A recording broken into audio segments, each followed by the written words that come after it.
Hello, 6th grade.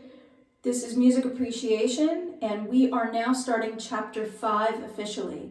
So I wanted to say, I read a lot of your answers about what kinds of dances do you know, and we got a lot of great answers. I even got some answers of dances I never heard of before, some cultural dances from around the world. Some of you had checked in with your parents to see maybe if there's something in your family's backgrounds, if your family came from a certain place, or maybe they knew of some dances from there. So I loved your answers. There were no wrong answers. So it was really cool. So today we're going to start talking about dances from all over the world. And I myself am not a dancer, and it's so funny because a lot of musicians don't dance. I find that dancers are in their own category. I have no rhythm in my feet whatsoever. I have it in my head, so I can play the music, but I cannot dance to it. So I find a lot of musicians fall into that category. But nevertheless, I find it interesting to watch people that do dance and entertaining. And we're going to talk about a really cool show that came out in 1994, which was many, many years ago.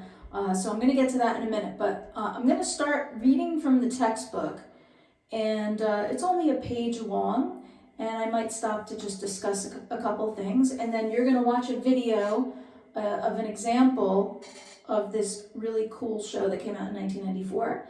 You'll do that on your own, and then you have one question to answer, okay, which we'll get to in a minute. Okay, so here we go. I'm going to talk about dance traditions in America. Like the music that usually accompanies it, dance explodes with energy. Yet, dance is more than mere physical movement. It is an expression that uplifts the human spirit. Music generally serves as the springboard to dance, giving it much of its expressive power. Rhythm provides an important part of the energy, inviting humans everywhere to move. In America, dance is both a popular social diversion and a creative athletic art form. Historically, Native Americans developed a rich tradition of dance. They used dances for social, ceremonial, and spiritual purposes.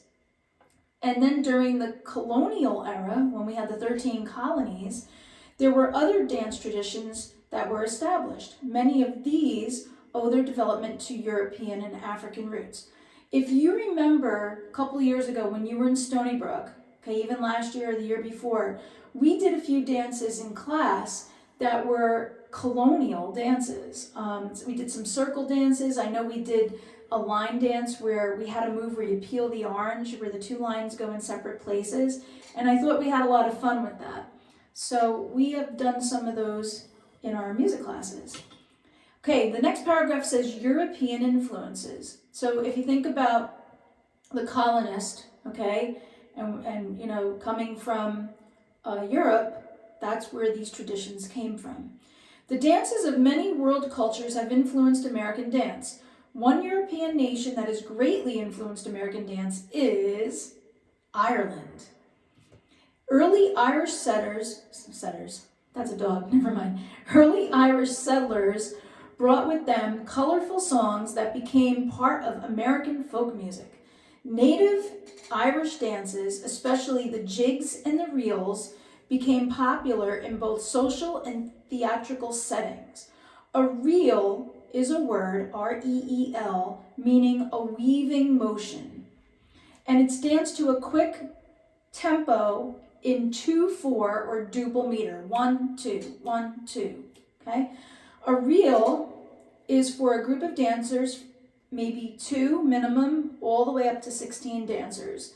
They are one of the forerunners of American square dancing. Okay, so the reel led up to American square dancing. Now, a jig is another kind of dance. It's also an Irish dance associated with 6/8 music in 6. 1 2 3 4 5 6. 1 2 3 4 5 6. It's got a triple feeling.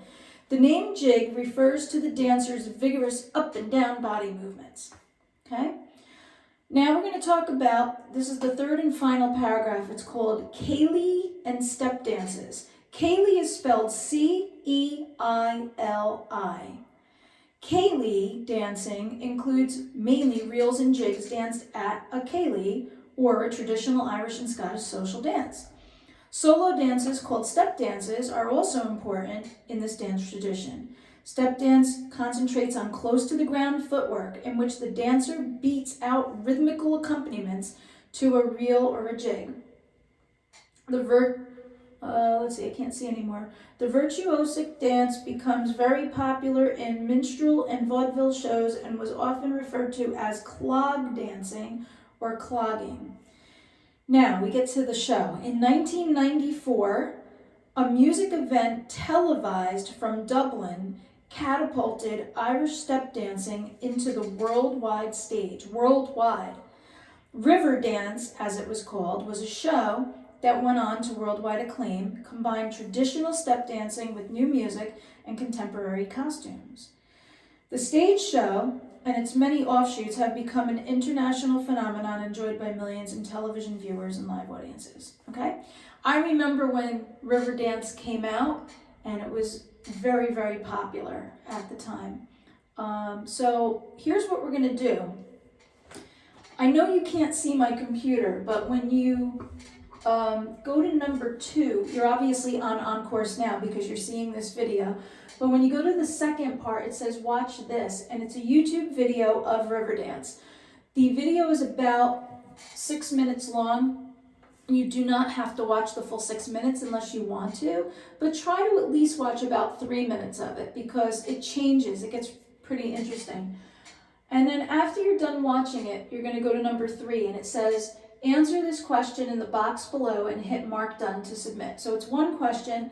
You can write a sentence or two. If you feel like you want to write more, that's fine, but one sentence or two is fine. The question is, why do you think River Dance was such a popular show all over the world? So guess what?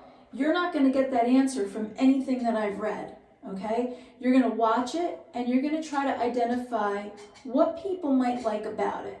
I don't want to give you the answers because, well, there's no really right or wrong answer. It's just, what do you think people liked about it? Why did it get worldwide acclaim? Okay, so I can share my thoughts about that after you give me your answers. So that's what you're going to do. Now, this assignment is not due until May 4th, which is Monday. We do not meet on Monday, but your assignment is due on Monday, okay?